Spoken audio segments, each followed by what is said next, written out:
Noong unang panahon, may isang mahiwagang kastilyo sa gitna ng kagubatan. Dito nakatira ang isang prinsipe na isinumpa at naging isang halimaw. Ang sumpa ay mababasag lamang kapag may isang taong nagmahal sa kanya ng buong puso.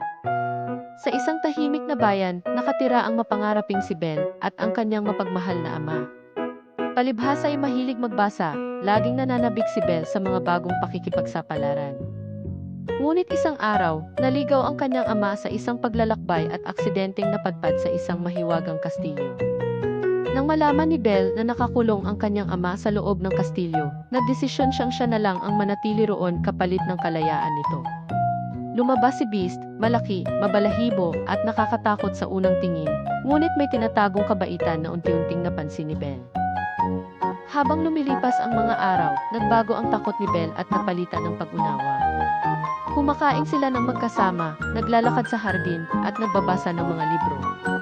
Sa bawat sandali, mas lalo niyang nakikita ang kabutihan at pagiging maalaga ni Beast. Isang gabi, buong tapang na sinabi ni Belle na mahal niya si Beast.